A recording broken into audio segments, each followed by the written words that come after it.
আসসালামু আলাইকুম প্রিয় দর্শক, আজকের ভিডিওতে আমরা জানাবো গর্ভবতী নারী যদি স্বপ্নে বড়ই বা কুল দেখতে পান তাহলে এর অর্থ কি।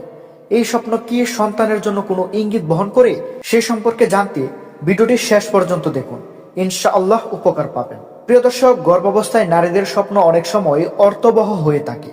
ইসলামী স্বপ্ন ব্যাখ্যা অনুযায়ী স্বপ্নে টাটকা ও পাকা বড়ই দেখা। গর্ভবতী নারী যদি স্বপ্নে পাকা ও সুন্দর বড়ই দেখেন তাহলে এটি সন্তানের সুস্থতা, সহজ প্রসব এবং রিজিক বৃদ্ধির ইঙ্গিত দেয়। এটি সাধারণত একটি শুভ স্বপ্ন। 2. স্বপ্নে বড়ই খাওয়া। স্বপ্নে বড়ই খেতে দেখলে বুঝায় মা ও গর্ভের সন্তান দুজনেই আল্লাহ তাআলার হেফাজতে আছেন। অনেকে বলেন এটি সন্তানের ভালো স্বভাব ও মেধার লক্ষণ। 3. স্বপ্নে কাঁচা বা টক বড়ই দেখা। যদি বড়ই কাঁচা বা খুব টক হয় তাহলে এটি সাময়িক মানসিক দুশ্চিন্তা বা শারীরিক দুর্বলতার ইঙ্গিত হতে পারে। এক্ষেত্রে বেশি বেশি দোয়া ও যত্ন নেওয়া উত্তম। 4. স্বপ্নে বড়ই গাছ দেখা।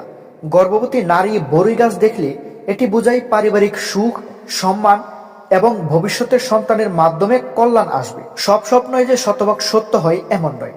ভালো স্বপ্ন হলে আল্লাহর শুকরিয়া আদায় করুন, আর খারাপ লাগলে দান সৎকার করুন এবং দোয়া করুন। তো প্রিয় দর্শক, স্বপ্ন আল্লাহর পক্ষ থেকে একটি ইঙ্গিত হতে পারে, তাই ভয় নয় বরং আল্লাহর উপর ভরসা রাখুন। ইনশাল্লাহ আল্লাহ তাআলা আপনার ভবিষ্যতে অনেক ভালো কিছু রেখেছে। স্বপ্ন দেখলে অনেকে ভয় পেয়ে যায়, ঘাবড়ে যায়, অনেকে মন ভেঙে ফেলে। আসলে এরকমটা কোনো কিছুই নয়। আপনি যে স্বপ্ন দেখবেন সেটা একজন বিজ্ঞ এবং জ্ঞানী ব্যক্তির কাছে শেয়ার করবেন। সে যেভাবে ভালো ব্যাখ্যা করে দিবে ইনশাআল্লাহ আপনার জীবনে সেভাবেই ফল আসবে আল্লাহ চাইলে। তবে আপনি কোনো যার কাছে স্বপ্ন শেয়ার করবেন না, তাহলে কেউ একজন ভুল ব্যাখ্যা করে দিলে আপনার জীবনে সেটার প্রভাব পড়তে পারে। তাই স্বপ্ন মানুষের কাছে বলার আগে অবশ্যই সতর্কবার্তা অবলম্বন করবেন। প্রিয় দর্শক, ভিডিওটি ভালো লাগলে লাইক দিন, শেয়ার করুন এবং আমাদের চ্যানেলে নতুন হয়ে থাকলে অবশ্যই চ্যানেলটি সাবস্ক্রাইব করতে ভুলবেন না।